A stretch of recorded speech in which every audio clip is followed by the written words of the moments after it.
nosotros podamos responderle correctamente. Bendito sea Dios. Señor, te damos muchas gracias en esta tarde porque en tu palabra, palabra viva, palabra eficaz, encontramos las respuestas, la solución a muchas cosas que el mundo se pregunta e ignora. Te pedimos, Dios mío, en el nombre bendito y poderoso de tu amado Hijo Jesús, que todo lo que compartamos en esta tarde sea de bendición, sobre todo para los que están buscando la verdad, para los que quieren adquirir conocimiento y conocer la verdad, verdad que les hará libres. Ayúdanos en esta tarde, Señor, a la luz de tu palabra, a dar respuestas a tantos interrogantes y preguntas que la gente tiene hoy en día. Nos ponemos en tus manos y pedimos que nos des luz y claridad en tu palabra, para que podamos, Dios mío, creer adecuadamente, estar firmes en la fe, sin titubear, sabiendo en quién hemos creído. Ponemos este tiempo de estudio en tu palabra, en el nombre bendito de Jesús. Amén y amén. Bendito sea el Señor. Hermanos, quiero llevarles a 4 textos para comenzar. Y el primero va a estar en Jueces capítulo 11. Nos vamos a lo que llamamos Antiguo Testamento, al capítulo 11 del libro de los Jueces, y vamos a leer concretamente el versículo 40. Jueces, repito, capítulo 11, versículo 40. Y dice la palabra del Señor lo siguiente. Presten atención a lo que dice ahí nuestro Dios. Jueces 11, 40. Y se hizo costumbre en Israel que de año en año fuesen las doncellas de Israel a endechar a la hija de Jefté, Gaaladita, 4 días en el año. Fíjense la palabra costumbre. Se hizo costumbre, no era costumbre hasta ese tiempo. Antes nadie se iba 4 días por el campo, por el monte, a llorar, a endechar a la hija de nadie. Pero ocurrió algo, ustedes conocen que Jefté hizo un juramento que fue una auténtica locura, y fue la de presentar a su hija en sacrificio al Señor. Y entonces dice la palabra de Dios que a partir de ese día se convirtió en una costumbre en Israel que las jóvenes, que las chicas se fueran por los campos llorando, endechando, lamentándose de lo que le había ocurrido a la hija de Jefté. ¿Era un mandamiento bíblico? ¿Era algo que Moisés enseñó al pueblo de Israel en el desierto? No. Sino que se hizo costumbre. Empezaron un año y otro año, una generación y otra generación, hasta que aquello se convirtió en una costumbre. Y quiero en esta tarde que ustedes se den cuenta de que una cosa es la costumbre, la cultura, las tradiciones, y otra cosa muy diferente es lo que manda y ordena el Señor en su palabra. A nosotros nos tiene que dirigir la palabra de Dios, no las costumbres de las naciones. No es que esta costumbre, esta tradición lleva 500 años celebrándose en mi país o donde sea. Bueno, los años que se llevan celebrando las costumbres, cualquiera que sean, no le dan credibilidad a la costumbre. Durante muchos siglos era normal salir a una plaza pública y torturar o quemar a una persona, y todo el mundo iba como si fuera un espectáculo público, ¿verdad? Porque era la costumbre de la época. Bueno, pero eso no significa que como era la costumbre, pues está bien. Cuidado, la palabra costumbre, hábito, aparece desde un punto de vista positivo y desde un punto de vista negativo. Por ejemplo, la Escritura dice en el Evangelio según San Lucas que el Señor Jesucristo, conforme a su costumbre, iba el sábado a la sinagoga. Bueno, pero es que hay costumbres buenas, ¿sí? Y hay costumbres malas. En este caso era una costumbre que no tiene nada que ver con la palabra, pero como ya la gente lo hacía, pues el otro lo hacía y el otro lo hacía, y yo creo que ya después de años ni la gente sabía realmente el origen de esa costumbre, pero ya como que formaba parte de la cultura de la época. Quédense con ese detalle. Nos vamos al libro de Isaías, capítulo 2. Libro de Isaías, capítulo 2, versículo 6. Y dice lo siguiente, un texto, por cierto, muy interesante. Isaías 2, versículo 6. Ciertamente tú has dejado tu pueblo, la casa de Jacob, porque están llenos de costumbres traídas del oriente. y de agoreros, como los filisteos que pactan con hijos de extranjeros. Uno de los reproches que el profeta Isaías lanzaba en la época en la que él le tocó servir al Señor en su ministerio es que ustedes se han llenado de costumbres que no son costumbres con una base bíblica. No son costumbres basados en un mandamiento de la Escritura, sino en costumbres, como dice aquí, importadas, traídas de Oriente, que no tienen nada que ver con ustedes. Por ejemplo, aquí en España, país en el que vivimos, pues se ha metido con una fuerza tremenda una fiesta, que era una costumbre de pueblos paganos, dicho sea de paso, que se ha celebrado hace poco, la famosa fiesta de Halloween. Y tú estudias la historia de nuestros pueblos, aquí hay hermanos de otros países de Latinoamérica, y Halloween no tiene absolutamente nada que ver con la cultura latina. Absolutamente. Halloween no tiene nada que ver ni con Argentina, ni Uruguay, ni Venezuela, ni Cuba, ni España. Son costumbres importadas. Costumbres que no tienen nada que ver con nuestra cultura, pero a base de repetirlas y practicarlas un año y otro año, como que ya forman parte de una de las muchas fiestas que hay a lo largo del año. Eso precisamente es lo que dice el profeta Isaías en su época. Ustedes han abierto la puerta y se han llenado de costumbres traídas de Oriente, que no tienen nada que ver con ustedes. Y dicho sea de paso, la mayoría de esas costumbres traídas de Oriente eran costumbres paganas. Costumbres que no tenían absolutamente nada que ver con la palabra del Señor. Vamos a avanzar. Libro de Jeremías, capítulo 10. Jeremías, el capítulo 10, leemos lo siguiente. Versículo 3. Jeremías 10, versículo 3. Miren qué texto tan interesante. Porque las costumbres de los pueblos son, ¿qué dice ahí? Vanidad. Vanidad de vanidades, decía el predicador. Las costumbres de los pueblos son vanidad. Y ahora habla acerca de la idolatría, que era una de las costumbres, no del pueblo de Dios, sino de los pueblos paganos. Ahí la palabra pueblos es la palabra goyim. La palabra goyim significa naciones. Cuando se habla de Israel, se menciona Israel, para que no haya género de duda. Pero cuando se habla de naciones paganas, naciones extranjeras, naciones, digamos, no adoradoras del Dios vivo y verdadero, se les llama goyim, se les llama naciones. Y en este caso dice, las costumbres de esas naciones, de esos pueblos, son todas absolutamente vanidades. Quédense con eso.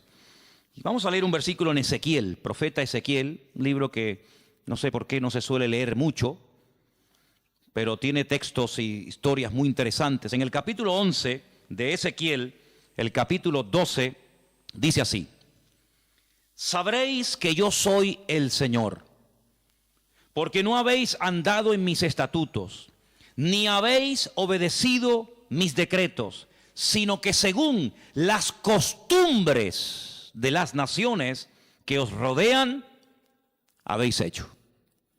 Las costumbres de las naciones que les rodean, esas son las que ustedes están practicando. No los estatutos, ni decretos, ni fiestas, ni celebraciones que nuestro Dios ha ordenado en su palabra, sino que todo lo contrario. Hay momentos, ustedes seguramente han leído esos pasajes, donde los profetas, tratando de convencer, de sacudir al pueblo de Israel, les decían: a ver, vamos a ver, díganme ustedes un pueblo, una nación que haya cambiado sus dioses, que hayan dejado sus idolatrías por nuestro Dios. Ninguno. Los egipcios, mira que vieron milagros los egipcios, porque las famosas 10 plagas de Egipto eran milagros, eran demostraciones del poder de Dios, ¿sí o no? Totalmente. Dejaron los egipcios, al convencerse de que sus dioses no servían para nada, que hicieron el ridículo.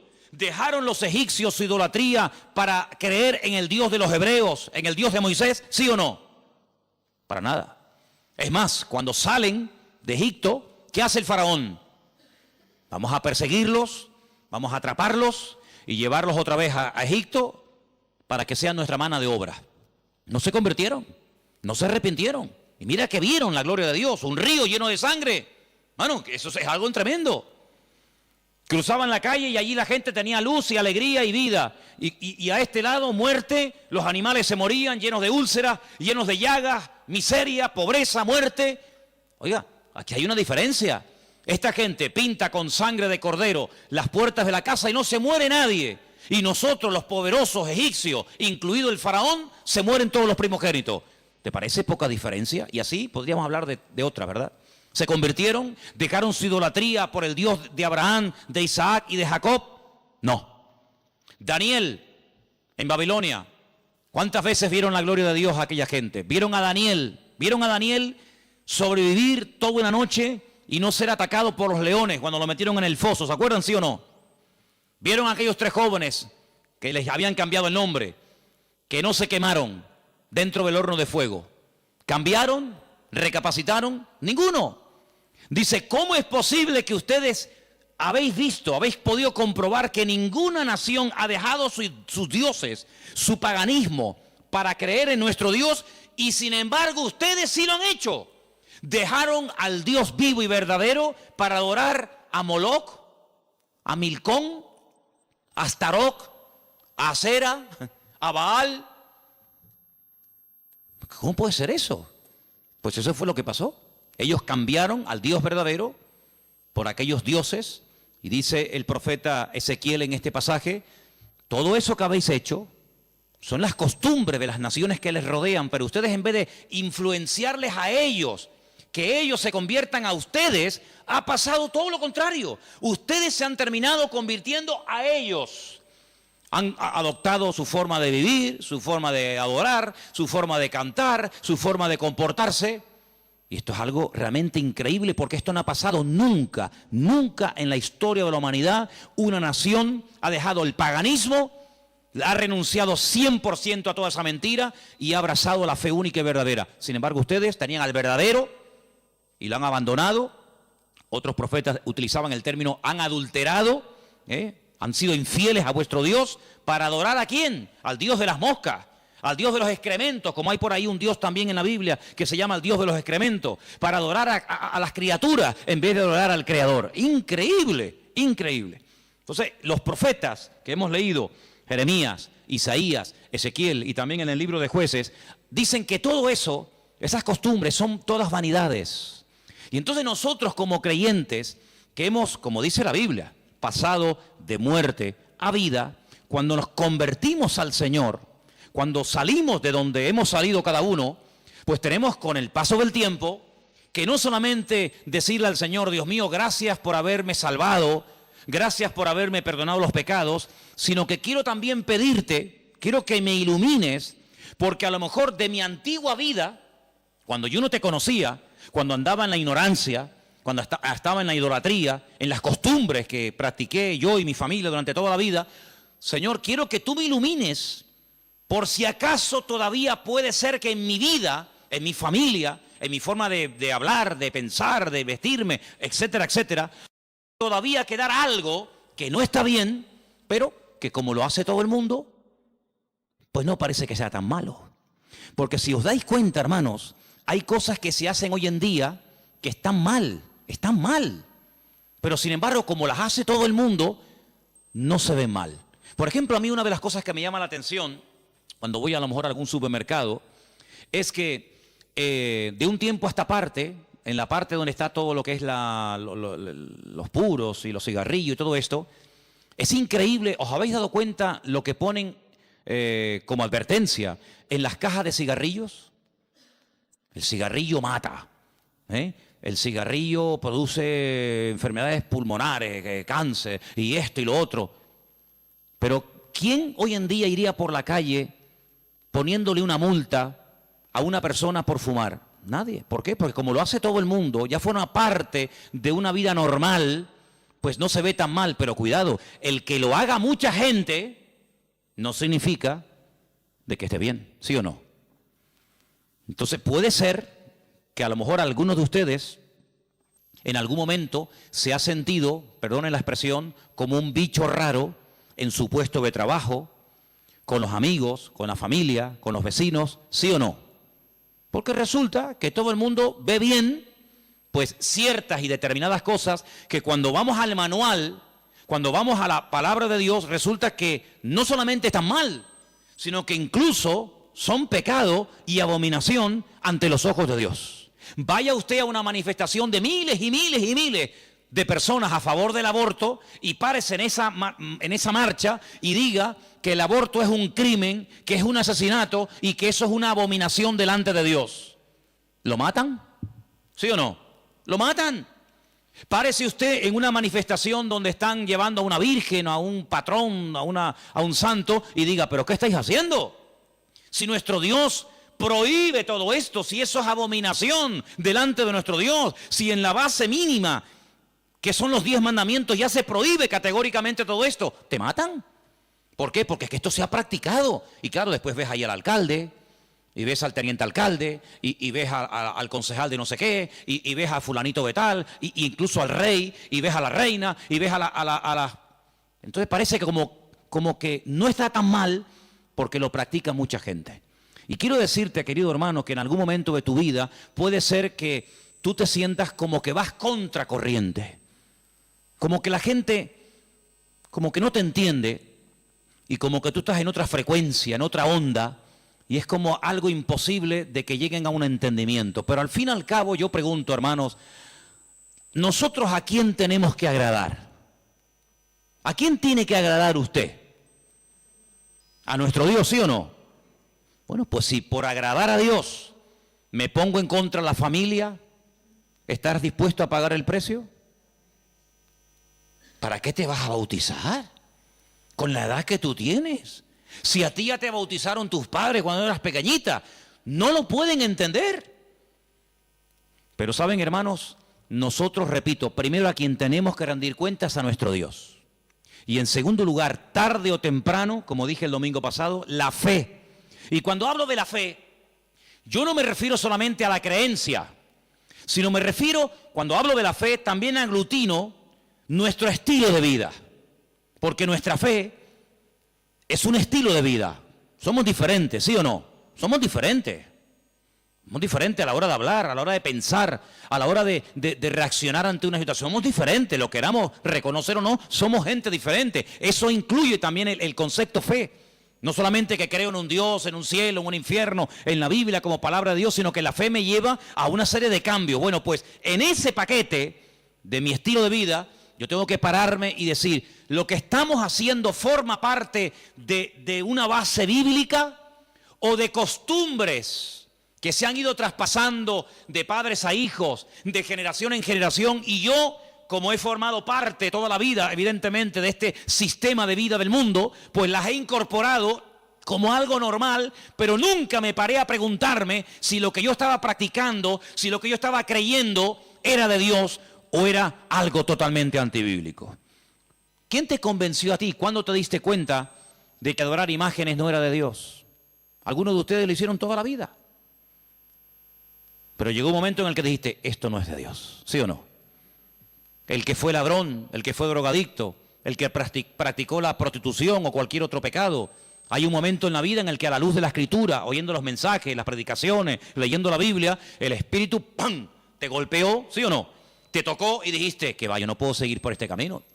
Y cuanto más profundices en la Biblia, cuanto más profundices en la palabra, te das cuenta de que uno tiene que cambiar en todo, en todo. Forma de hablar, a veces, ¿por qué no decirlo? Hasta en la forma de vestir, ¿sí o no? Hombre, vamos a ver, si por ejemplo una chica que está ejerciendo la prostitución esta tarde se convirtiera al Señor, seguramente la forma como esa chica se viste, que está diseñada para seducir, para atraer, para llamar la atención, pues cuando esa chica se convierta al Señor, lo más probable es que el Espíritu le ponga en su corazón que la forma como viste, pues es una forma que tiene una finalidad, pero que esa finalidad en absoluto la tengo que llevar a cabo en un culto. Por lo tanto, seguramente en un momento determinado el Señor le pondrá en su corazón, oye, vístete un poco más decentemente, más decoroso, ¿sí o no? Seguramente que sí. Y el que toda la vida ha estado robando o toda la vida ha estado haciendo daño, seguro que el Espíritu le va a hablar en ese área de su vida. Pero luego hay otras cosas, como hemos leído, costumbres, que como que no las vemos tan mal. Y hemos visto a la luz de la palabra de Dios, solamente les di 4 textos, están ahí grabados por si los quieren después volver a leer, 4 versículos donde tenemos que analizar y preguntarnos las costumbres, no los mandamientos, las costumbres que estamos llevando a cabo son bíblicas, son de Dios. Y ahora vamos a pasar al tema que la gente nos pregunta mucho por internet. ¿Qué opinan ustedes acerca de estas fiestas navideñas? ¿Puede un cristiano? ¿No puede un cristiano? ¿Está bien esto? ¿Está bien aquello? Bueno, lo primero que tenemos que partir de la base es la siguiente. Nadie, absolutamente nadie, desde que el cristianismo o desde que Cristo vino a este mundo, y mira que lo han intentado, nadie sabe exactamente el día en el que nació el Señor Jesucristo. Nadie. A lo largo de la historia se ha especulado, incluso si ustedes se meten a estudiar este tema, incluso algunos llegaron a predicar y a enseñar en sus respectivos congregaciones o ministerios que Jesús nació entre marzo y abril. Otros entre septiembre y octubre. Y así diferentes opiniones. Por lo tanto, partimos de la base de que, lógicamente, el Nuevo Testamento, porque el Antiguo no te lo va a decir, porque no había nacido, el Nuevo Testamento en ninguna parte te dice exactamente el día en el que el Señor Jesucristo nació. Nadie sabe absolutamente nada.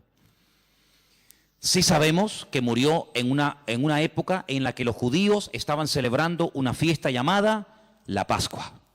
Sí sabemos que hay una fiesta que nosotros la conocemos como Pentecostés, que su nombre original es Shavuot, la fiesta de las semanas, que el Señor la utilizó para que en esos días, en ese día concretamente, pues aquel grupo que había en aquella casa fueran llenos del Espíritu Santo. Eso sí lo sabemos.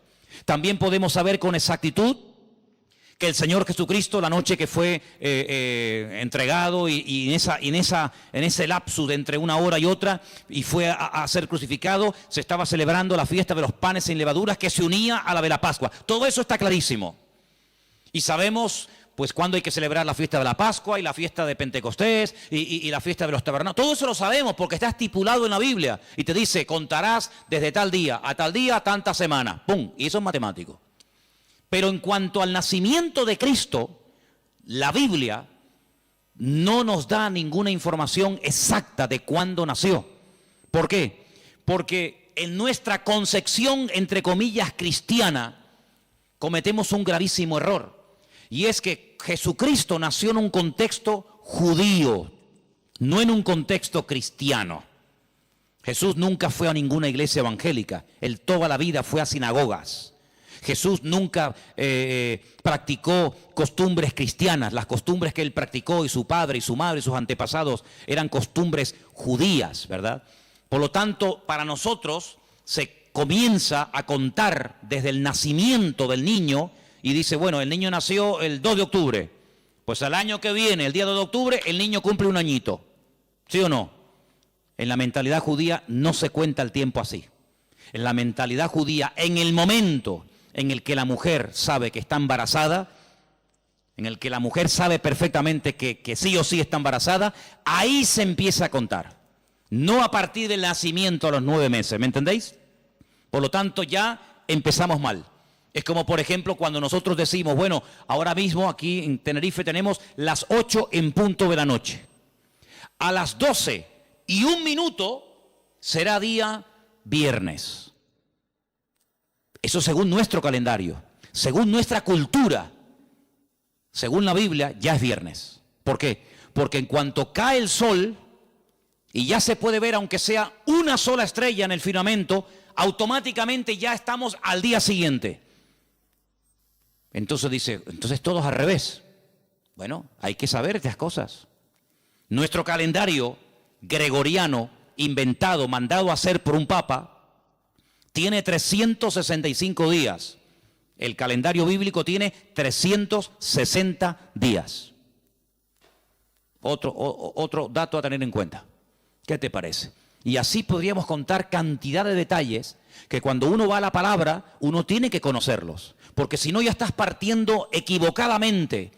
Y entonces decimos, el nacimiento del niño marca el momento de su nacimiento y de su próximo cumpleaños. Te vuelvo a repetir, La vida en la cultura judía, en la cultura hebrea, se cuenta a partir de la concepción, no a partir del nacimiento. Ahora bien, tengo aquí algunos datos que les voy a leer en esta tarde, que son muy interesantes, pero primeramente quiero decir lo siguiente.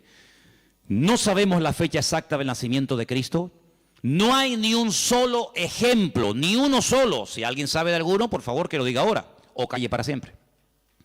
No hay ni un solo ejemplo en el Nuevo Testamento de nadie que haya practicado el nacimiento de Cristo, que haya celebrado, mejor dicho, el nacimiento de Jesús. La única fiesta que nos obligó el Señor a recordar frecuentemente fue, dice, haced esto, háganlo en memoria de mí. Y cada vez que comáis este pan y cada vez que bebáis de esta copa, mi muerte estáis anunciando hasta que yo vuelva. Es una orden. Yo sé que hay movimientos cristianos o evangélicos que no practican esto de tomar pan y vino asiduamente, porque dicen que es algo simbólico. Bueno, yo solamente lo digo con todo mi respeto, no saben lo que se pierden. Y es una interpretación incorrecta. Yo creo que es bíblico y estamos todos de acuerdo, ¿sí o no? Que hay que partir del pan y el vino. Hombre, hay iglesias que lo hacen todos los domingos. Elena, por ejemplo, se crió en una iglesia que todos los domingos, sí o sí, todos los domingos a la mañana, se llama culto de comunión. Por eso, porque se da la comunión. Hay iglesias que lo hacen una vez al mes, otras iglesias una vez al año, etcétera, etcétera. Pero que hay que hacerlo, hay que hacerlo. Pero Jesús nunca dijo, los discípulos nunca dijeron, Pablo nunca escribió, Pedro nunca escribió, Santiago nunca escribió, ningún discípulo escribió, y también tenéis que recordar todos los años el nacimiento del Mesías. No. Mira, recordamos cuando partió el pan y el vino e inauguró el nuevo pacto. Recordamos su muerte, claro. Recordamos su resurrección. Recordamos la venida del Espíritu Santo en el día de Pentecostés. Recordamos un montón de cosas, pero bíblicamente no te puedo demostrar, no lo puedo hacer. Te estaría mintiendo. No te puedo demostrar bíblicamente que los primeros cristianos celebraban el nacimiento de Cristo. No lo hacían. Ni siquiera es un mandamiento de la Biblia el celebrar dicha fiesta. Entonces te estoy dando información para que lo sepas. La fecha exacta del nacimiento de Cristo no se encuentra registrada en el Nuevo Testamento. Ahora, el famoso día 25 de diciembre ha sido un día que en el mundo pagano, en el mundo greco-romano, ustedes saben que estaban los babilónicos, luego vinieron los medos persas, a continuación los griegos y después los romanos. El Antiguo Testamento, lo que llamamos vulgarmente Antiguo Testamento, termina con el imperio medo-persa. Pero cuando empezamos a leer el Nuevo Testamento, nos encontramos a los romanos. Y tú dices, ¿pero y los griegos? ¿Ves? La Biblia no te da información sobre los griegos. Pero entre el Antiguo y el Nuevo Testamento, que hay 400 años de silencio, ¿sabían eso, no? Nuestro Antiguo Testamento, ¿cuál es el último libro del Antiguo Testamento según nuestra Biblia? Malaquías. Pero cuando tú vas a una Biblia hebrea, tú te das cuenta que el último libro del Antiguo Testamento no es Malaquías, es Segunda de Crónicas. Da igual, el orden no altera los factores, ¿no? Sea uno, sea otro, son exactamente los mismos, aunque el orden es diferente. Pero cuando se termina de escribir, cuando el último profeta del Antiguo Testamento terminó su mensaje, supongamos que fuera Malaquías, hasta que encontramos al siguiente profeta predicando. ¿Y quién fue el siguiente profeta entre el Antiguo y el Nuevo predicando? ¿Quién fue? Juan el Bautista. Hay 400 años de silencio. No hubieron profeta entre Malaquías y Juan el Bautista. ¿Y cómo se guiaba la gente? Por la palabra. Ahí estaba todo escrito, todo comprimido, todo condensado, y fue un tiempo de silencio, de palabra profética, pero la palabra ya estaba escrita. Luego la gente querían palabra, vayan a la palabra, valga la redundancia, vayan a la escritura y ahí encuentran todo. Bien. Entonces cuando vamos a estudiar la palabra de Dios, nos encontramos que ese imperio que no aparece en el Antiguo Testamento, que son los griegos, que aparece en esos famosos libros que yo he recomendado muchas veces que lean, Primera y Segunda de Macabeos, que son la familia de los Macab, que significa martillo en hebreo. Los macabeos son los que martillaban, los que machacaban. Y en estos días en Israel se está celebrando una fiesta que no tiene una base, vamos a decir, bíblica, sino es un mandamiento bíblico el cumplirla, vaya, pero que es una fiesta que en estos días ya se está celebrando, y les voy a demostrar que Cristo la celebraba, aunque no era mandamiento, Él la celebraba, Y es una fiesta que se llama la fiesta de Hanukkah. Y por eso ustedes cuando van a Israel van a encontrar que hay dos modelos de candelabro diferentes. Está el famoso menorá, que tiene 7 brazos, y después se encuentran la Hanukkía. Menorá es el de 7, Hanukkía es el de 9. Y tú dices, ¿qué diferencia hay entre uno de 7 y uno de 9? Bueno, te lo voy a decir. El candelabro de 7, la menorá, era el que se utilizaba primeramente en el tabernáculo y después en el templo, pues para iluminar. No había luz eléctrica, no había un interruptor y se encendía la luz, sino que se ponía aceite, ¿verdad? Se iluminaba para que el sacerdote pudiera moverse y pudiera ministrar en el templo, ¿verdad? Ya dimos en su día una explicación de que el primer versículo, quédense con este dato, el primer versículo de los primeros 5 libros de la Biblia, Génesis 1.1, Éxodo 1.1, Números 1.1, Levítico 1.1 y Deuteronomio 1.1, nos explican todo lo que tiene el menorá.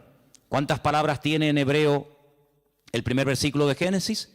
7 brazos. Otra característica de la menorá la encontramos en Éxodo 1.1 y así sucesivamente, pero no voy a entrar en detalles acerca de eso. Pero en la época de los seleucidas, en la época de los griegos, déjeme que les cuente algo de historia, que es bueno saberlo. Cuando Alejandro Magno muere, dicen que era homosexual, no dejó descendencia. Es el único imperio que pervive después de la muerte del emperador, pero no en sus hijos, sino en sus generales. Por eso Daniel, cuando está en Babilonia, dice que él vio a un leopardo con 4 cabezas. Y las 4 cabezas son los 4 generales que cuando Alejandro Magno muere, se reparten en 4 pedazos el mundo que había conquistado Alejandro Magno, ¿verdad? Uno de los trozos que se reparte tenía que ver con Israel.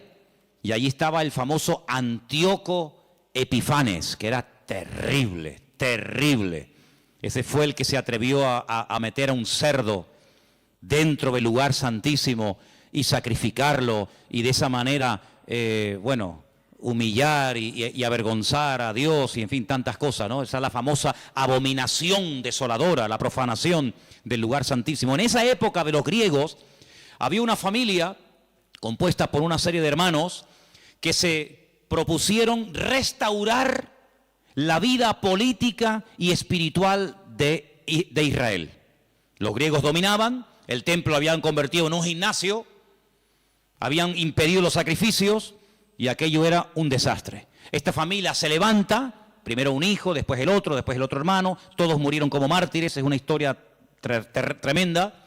Y estos macabeos, que no se llamaban macabeos, sino una especie de apodo, los que martillaban, los que golpeaban, pelearon militarmente, cuerpo a cuerpo con los griegos y los derrotaron, los vencieron, los echaron de Israel y restauraron el culto en el templo.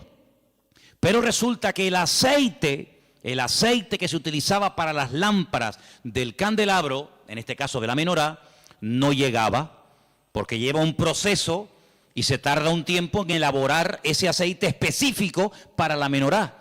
Había muy poco aceite. ¿Qué ocurrió? Oraron al Señor y el Señor hizo que la poca aceite que quedaba durara milagrosamente más tiempo de lo que habitualmente duraba. A partir de ese momento, para recordar el milagro de que el Señor permitió que el aceite durara más tiempo de lo habitual, se comenzó a celebrar la fiesta de la Hanukkah, la fiesta de las luces, la reinauguración del templo. Entonces, en esta época del año, para recordar ese milagro, se enciende con la vela del centro, cada día una vela diferente, hasta llegar a 9 velas, porque ese fue el tiempo que duró el aceite. Y eso es lo que significa la fiesta de Hanukkah. Ahora ustedes pueden ver, dice, y Jesús subió al templo a la fiesta de la dedicación del templo. Y tú dices, ¿qué fiesta es esa? Porque ahí no dice Pascua, ahí no dice Pentecostés, ahí no dice tabernáculo, dice a la fiesta de la dedicación del templo. Pero si el templo ya estaba inaugurado cuando Cristo vivía. Pero era la fiesta en la que se recordaba la reinauguración del templo cuando los macabeos derrotaron a los seleucidas, a los griegos, y entonces esa era la fiesta de Hanukkah que Cristo la celebraba, Juan capítulo 10. Entonces Cristo, que sabía la historia de esa fiesta, dice: yo soy la luz del mundo. Y la gente sabía lo que estaba diciendo, porque así como esta aceite, esta luz se enciende, yo soy ahora la luz del mundo. Y posteriormente a sus discípulos le dice: y ahora también vosotros sois la luz del mundo. Y todo está basado en algo que pasó en aquel tiempo. Entonces, cuando vamos al Nuevo Testamento, nos encontramos que nos dice la Biblia quién gobernaba en el Imperio Romano en el tiempo del nacimiento de Cristo. Pero cuando se hace el calendario gregoriano o cristiano, vaya, el que tenemos ahora mismo nosotros, se cometió una gravísima equivocación. Algunos calculan que del verdadero calendario bíblico al que usamos actualmente puede haber una diferencia entre 4 y 6 años. Es decir, que en vez de estar ahora en el 2015, estaríamos ahora 4 años o 6 años más de lo que estamos. Y eso es bueno saberlo, porque la Biblia nos da datos acerca de lo que va a ocurrir en cada tiempo, y por eso estamos viendo profecías cumplidas nosotros en este momento, que tú dices, pero no me encaja el tiempo. Claro, no te encaja el tiempo si te llevas por el 2015, pero si te llevas por el calendario bíblico, te encaja todo de una forma maravillosa, porque Dios no se mueve con el calendario inventado por don Gregorio, sino Él se mueve por el calendario inventado y creado y dado por Él en su bendita palabra. ¿Cuántos dicen amén? Entonces, sigo leyendo esto que está muy interesante. La historia de la Navidad parece tener los primeros antecedentes entre el 320 y 353 después de Cristo. Es decir, que hasta el 350 y pico después de Cristo, ningún cristiano, ninguna iglesia practicaba o celebraba lo que vulgarmente llamamos la Navidad. Durante más de 300 y pico de años, esto no existía. ¿Qué te parece? Yo dije un día que si ustedes quieren ver la transformación terrible que experimentó el cristianismo, tienen que leer detenidamente lo que pasó en el Concilio de Nicea. Ahí en Google, se meten, Concilio de Nicea, estudien, lean lo que allí pasó. El cristianismo del 300 para atrás era diferente al cristianismo que se vive hoy en día del 300 y pico hasta nosotros. Todo cambió, hermanos, todo cambió. Entonces fue en esa época, en ese tercer siglo, cuando se comenzó a decir que Cristo había nacido el 25 de diciembre. ¿Por qué? Porque era la fiesta, era el día más pagano del año. Se celebraba el culto al dios Saturno, y el dios Saturno era el dios de las cosechas, y era un día de celebración, pero de celebración pagana, de sacrificios en agradecimiento al dios Saturno. Era el solsticio de invierno en el hemisferio norte, y ahí dijo alguien, bueno, vamos a utilizar el día más pagano del año cuando se adora al sol, vamos a utilizarlo y lo vamos a cristianizar para que de esa manera también nosotros los cristianos formemos parte de la festividad y de la alegría a nivel mundial. Desde finales del siglo IV, finales del siglo IV, el cristianismo comienza con la famosa tradición de la Navidad, y el Papa Julio I dijo que Jesús había nacido el 25 de diciembre. ¿De dónde lo sacó? De ninguna parte, se lo inventó, porque la Biblia no dice que Jesús nació el 25 de diciembre, pero él, como era el Papa, cualquiera le llevaba la contraria.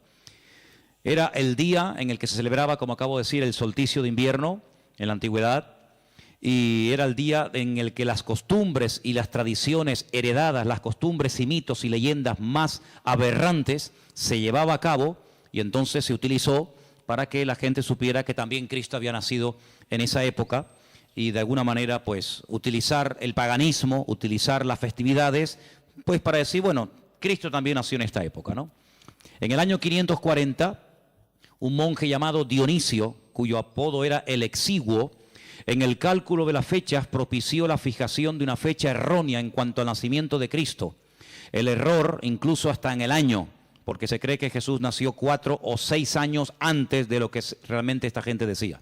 El tema de las fechas, ya hemos dicho, es algo muy controvertido.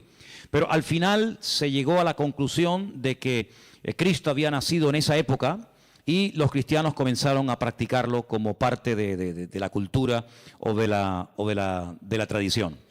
Hay muchos relatos en los que cuenta la historia que miles y miles de cristianos se dejaron matar, quemar, crucificar y torturar hasta la muerte porque se negaban a celebrar la famosa Navidad el 25 de diciembre. Así que hermanos nuestros en la fe han muerto quemados, torturados y crucificados por negarse a formar parte de una fecha inventada, creada por el hombre, rodeada de paganismo, donde una de las costumbres que había era sacrificar toros, sacrificar animales, cortarle los testículos a estos animales y colgarlos en los árboles.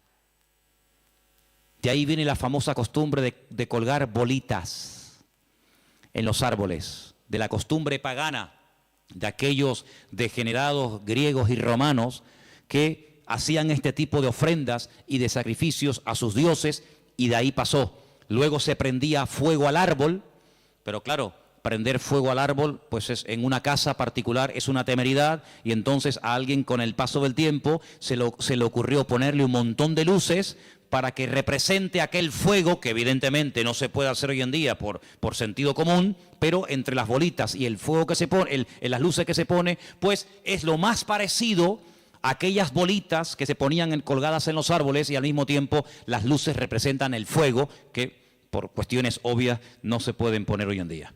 Así que Jesús no nació el 25 de diciembre, pero escuchen esto porque es muy interesante. La explicación más consistente de los historiadores es que el origen de la Navidad se tomó entre el siglo III y IV, ya lo hemos dicho, ¿verdad? El porqué de la elección de esta fecha, bueno, se relaciona con la necesidad de la reciente oficializada religión cristiana de imponerse sobre las tradiciones de los cultos paganos romanos. En aquel tiempo el mundo estaba dominado por el Imperio Romano, se adoraba a Saturno, como el Imperio Romano a través del emperador Constantino supuestamente se había convertido. Dejemos de celebrar en el 25 de diciembre la fiesta a Saturno, pero claro, ahora está todo el mundo acostumbrado a practicar el 25 de diciembre a Saturno. ¿Y ahora qué hacemos? Ahora somos cristianos. Bueno, pues sigamos celebrándolo igual, pero a Saturno ya no podemos, somos cristianos. Bueno, a Saturno no, a Cristo. El mismo perro, pero con distinto collar.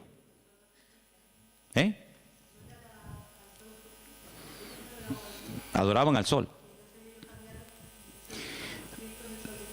Sí, ellos pueden decir misa.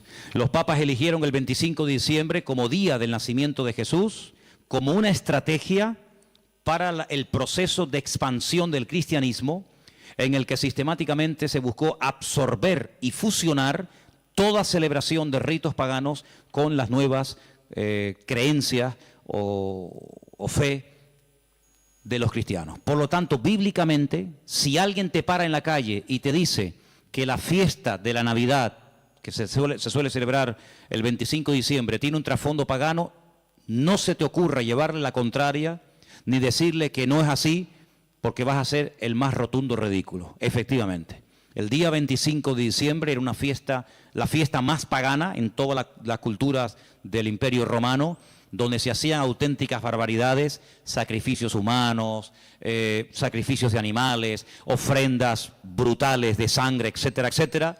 Como supuestamente, repito, el Imperio Romano dejó el paganismo y abrazó la fe cristiana que había perseguido durante más de 300 años, pues ahora ¿qué hacemos? Ahora nos encontramos con un dilema.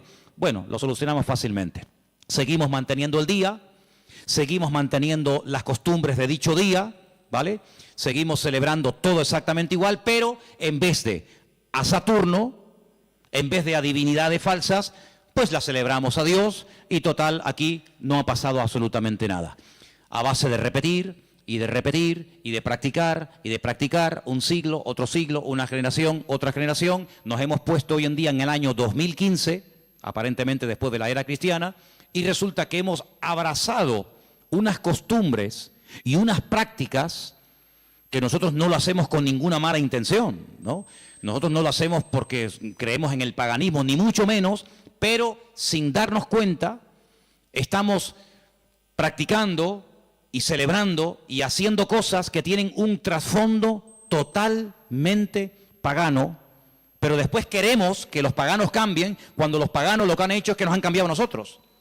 Y se han metido en nuestras casas, y se han metido en nuestras costumbres, y se han metido en nuestro vocabulario, y hemos visto, no de ahora, de hace ya muchos años, que en estos días, que teóricamente, vamos a decir, ha nacido el Señor, que no es así, ya lo hemos demostrado, pero que teóricamente teníamos que celebrar su nacimiento, resulta que se ha convertido en una fiesta, ¿de qué? De despilfarro, de derroche, de negocio, donde después se habla de la famosa cuesta de enero, porque la gente empezó a regalar y a comprar y a regalar y a comprar, a regalar y a comprar cosas que después en enero se arrepienten o no usan o quieren cambiar, y después resulta que ya el año, en vez de empezarlo libre de deudas, ya lo empiezan con más deudas, aparte de las que ya tenían del año anterior.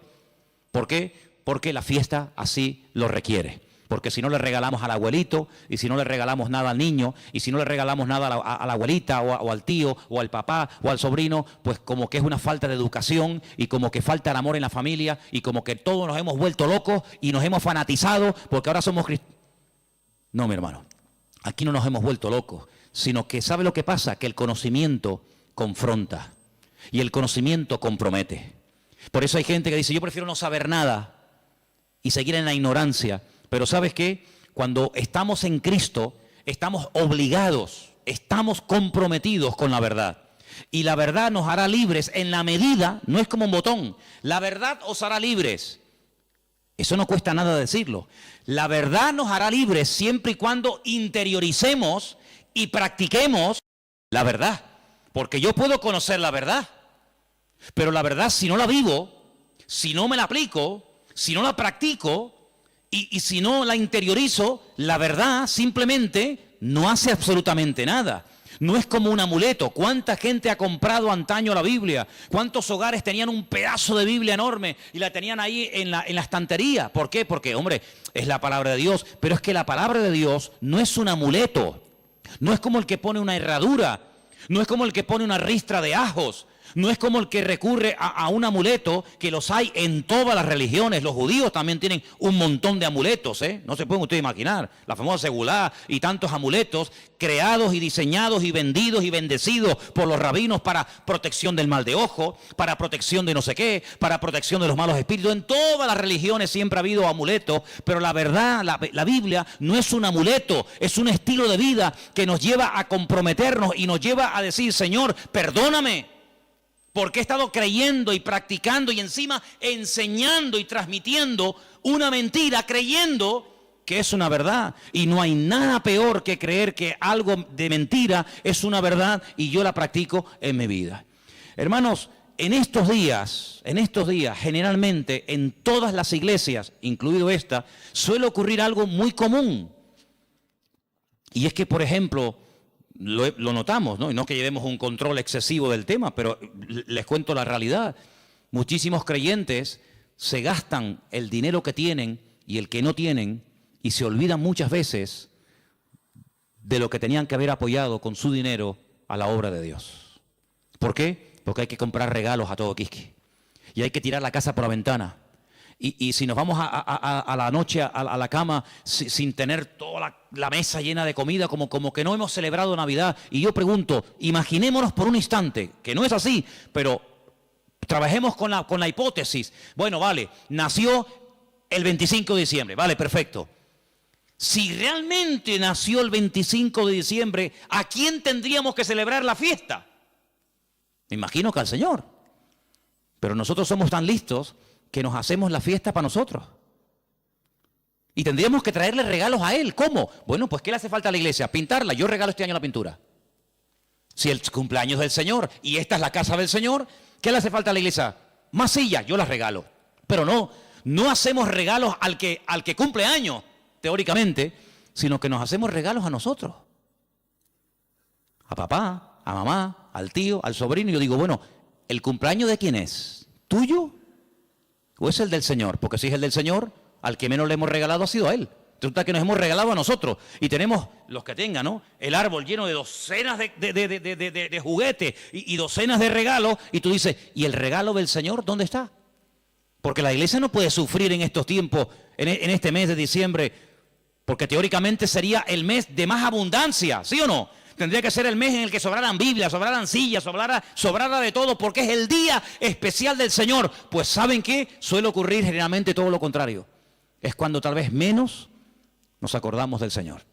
Ahora, nosotros vamos a utilizar la fiesta que el mundo inventó, no el Señor, no la iglesia primitiva, no la Biblia. Nosotros vamos a utilizar la fiesta que inventó el mundo para decirle al mundo el motivo por el cual el Señor vino a este mundo, que no fue otro más que morir por nuestros pecados, derramar su sangre y restaurar nuestra vida y sacarnos de la miseria y de la ignorancia y ponernos en el reino de su amado Hijo. Eso es lo que vamos a hacer.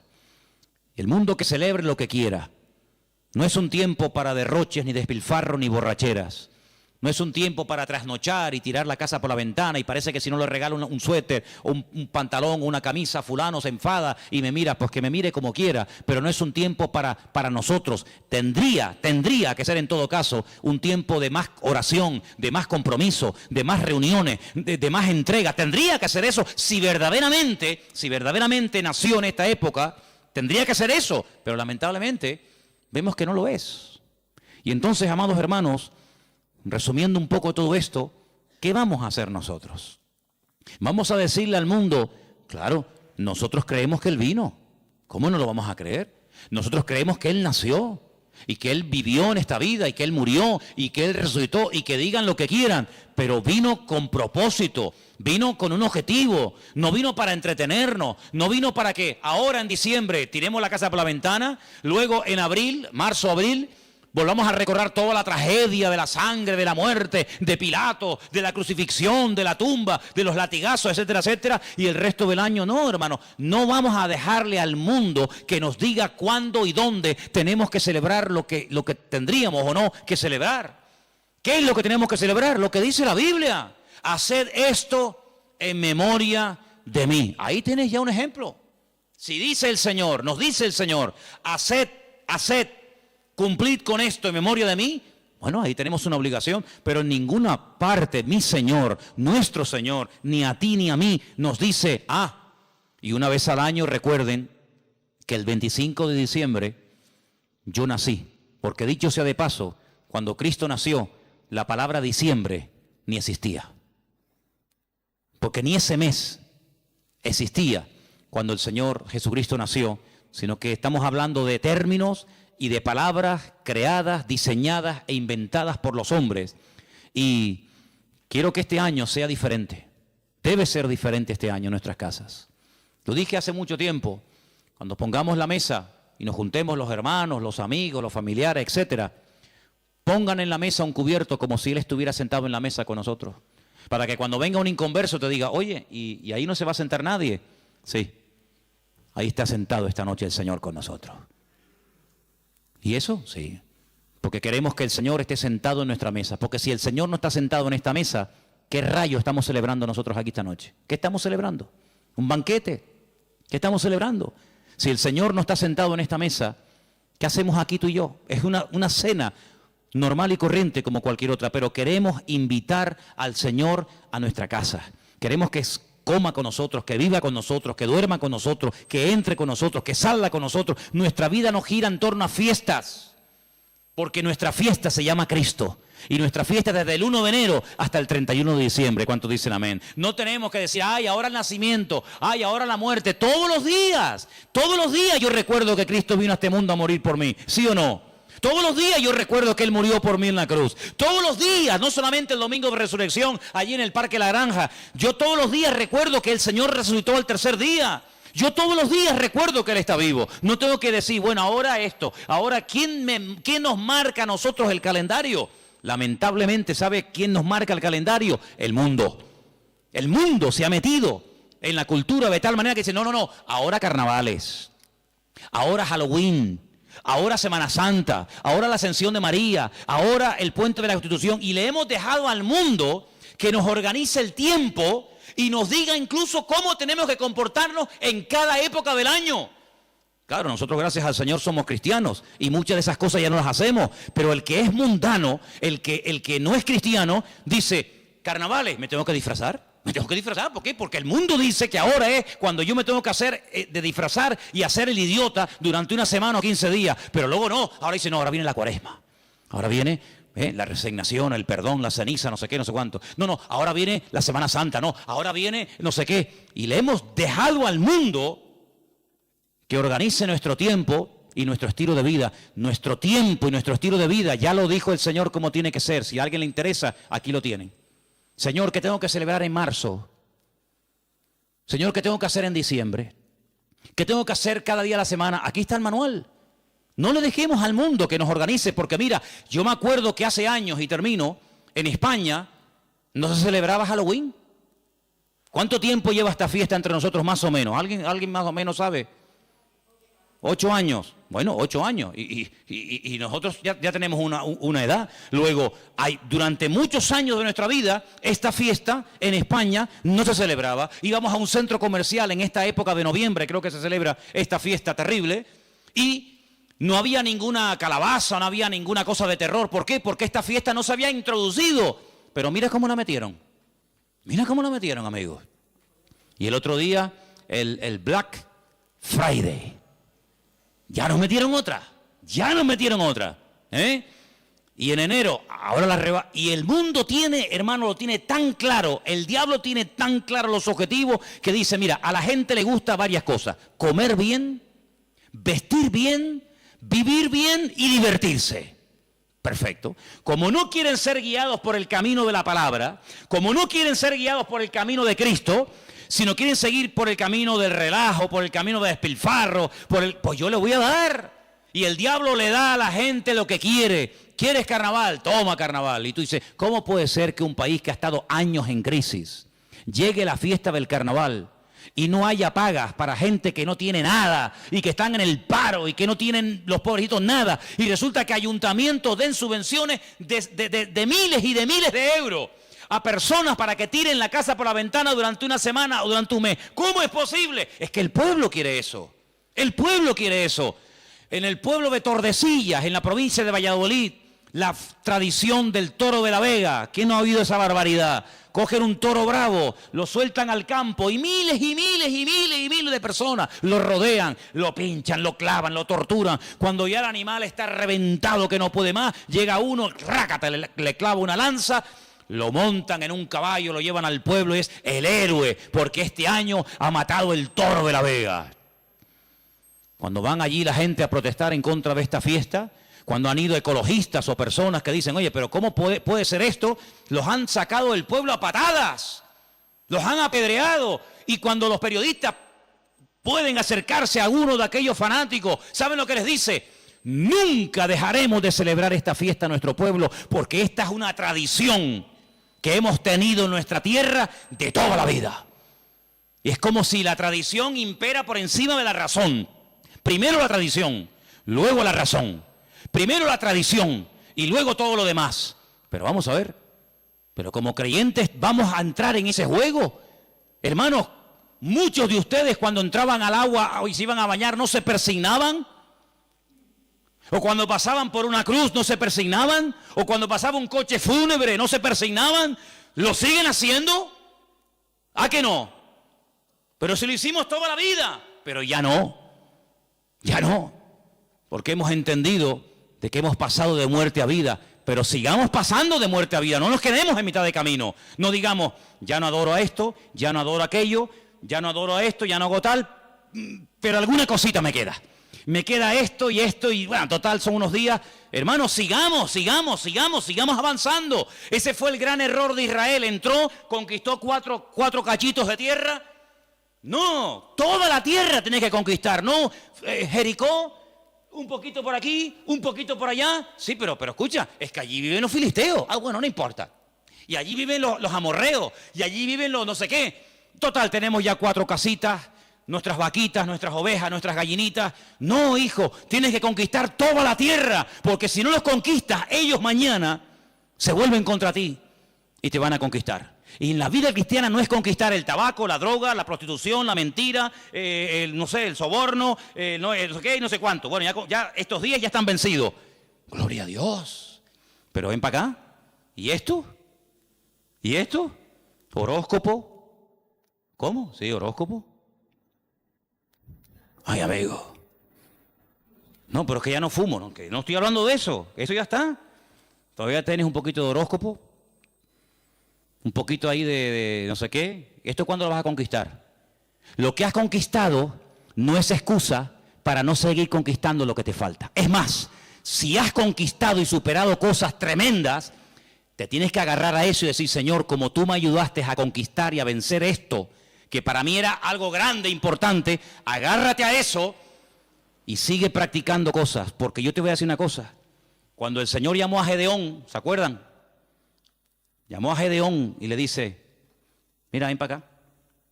Tu padre tiene un ídolo en la casa y lo adora. Levántate y rómpeselo. Y Gedeón dice, ¿el ídolo de mi padre? Dice, sí, porque él no lo va a romper nunca. Entonces tú, que tienes las ideas más claras que él, ayúdalo, desata a tu padre. Porque si tú le dices a tu padre, papá, Dios me ha dicho que rompas el ídolo, tu padre nunca lo va a hacer. Pero tú sí lo tienes claro, ayuda a tu padre. Tú tienes más luz que él. Y entonces dice que lo hizo de noche. No se atrevió a hacerlo de día. ¿Saben la historia, no? Se levanta, despedaza el ídolo del padre y al día siguiente, ay mi madre, se monta la marimorera en la ciudad. ¿Quién rompió el ídolo del fulano de tal? El ídolo, el muñeco, la imagen del padre de Gedeón. Sale el padre de Gedeón, se entera y dice, bueno, si era tan poderoso, no fue capaz de defenderse. No sé quién habrá sido, pero vino alguien, lo rompió y no fue capaz de defenderse. Luego, no era tan Dios como yo creía que era. Fíjate que el hijo ayudó a que el padre se diera cuenta de que había estado adorando a un muñeco, creyendo que era un Dios poderoso, y cuando le atacaron, como es un ídolo, no pudo defenderse. Mira como un pequeño detalle, bueno, pequeño, como un gran detalle de su hijo, le ayudó a su padre a decir, oye, gracias, porque hoy me he dado cuenta de que yo estaba adorando a un muñeco. Hermano, hay gente que a lo mejor dice, mira, yo esto lo voy a dejar de hacer. ¿Por qué? Porque no es de Dios. Pero hay gente que no tendrá la fuerza. ¿Por qué? Porque la costumbre, la tradición, la familia, la sociedad, no sé qué. No te preocupes. Yo le digo a la gente, mira, ¿usted le da miedo romper los muñecos que tiene? Ay, sí, porque me da cosita. Tráigaselo, que yo se los rompo. Yo le ayudo. No será la primera vez que me voy a ese patio ahí y me lío a martillazos con Pedrito, con Juanito y no se defienden tú, ¿eh? Los desmigajo todos, ¿eh? Y no se defiende ninguno. Y le digo, ¿te das cuenta cómo nos han defendido? Entonces, hermano, hay cosas que tendrás que romper tú. Tú tendrás que romperlas y quitarlas de tu vida. Pero hay momentos en los que Dios te pondrá en una casa, en una familia, para decir, mira, déjame ayudarte. Déjame demostrarte que esto no sirve para nada. Y ahí se van a dar cuenta, con ese acto de fe y de obediencia que tú has ejecutado, se van a dar cuenta de que verdaderamente estaban creyendo en una mentira. Yo les he dado de comer, les he dado información, hagan lo que les dé la gana, como dijo Josué, hagan lo que quieran, pero yo en mi casa serviremos al Señor. ¿Oramos? ¿Les parece? Venga, oramos. Cierre sus ojos y recuerde lo que ha oído esta noche, porque el conocimiento compromete y confronta, y sin confrontación no hay cambio. Por eso esta noche Dios te ha dado una información y te ha dicho, esto viene de esto, esto y esto. Tú sabrás lo que haces. Pero te damos gracias porque tu palabra es luz. Es una lumbrera, es una antorcha que alumbra en medio de las tinieblas, en medio de la oscuridad. Y en esta noche, Señor, en este día, queremos pedirte, Señor, que nos dé fuerzas para que podamos terminar todos y cada uno de tus hijos este año en una rotunda victoria, contundente, real y genuina. Oramos por todos los hermanos por todas las personas que a lo largo de la tierra nos están viendo y siguiendo cada semana, culto tras culto. Desde aquí, desde Tenerife, bendecimos a esas miles y miles de personas que nos escriben, que nos ven, que nos oyen. Señor, queremos pedirte por ellos para que los bendigas y para que juntos podamos extender el reino de Dios, las verdades del Evangelio, las verdades que salvan, que transforman las vidas, que son las verdades de tu palabra. Libéranos de cualquier temor, rompe en nosotros toda atadura a la tradición, a la costumbre, rompe todas esas costumbres paganas que a veces hemos cultivado y hemos practicado durante años sin darnos cuenta lo que hemos estado haciendo, Señor. Que en nuestros hogares, en nuestras vidas, en nuestras congregaciones, Señor, haya libertad, haya verdad. Y gracias te damos porque tu verdad, tu palabra libera, y queremos ser libres de todo engaño, de toda ignorancia, de toda mentira. Y te damos gracias porque hasta aquí podemos decir, el Señor nos ha ayudado. Hasta aquí el Señor nos ha bendecido. Y hoy no adoramos a nada ni a nadie más que al Señor nuestro Dios. Recibe toda la gloria, mi Señor. Recibe toda la honra. Y que en esta noche salgamos de este lugar con las ideas claras, sabiendo lo que tengo y lo que no tengo que creer y practicar. Porque tu palabra siempre habla y yo acepto que el Señor ha hablado a mi vida esta noche. Y toda la gloria para ti, mi Dios. En el nombre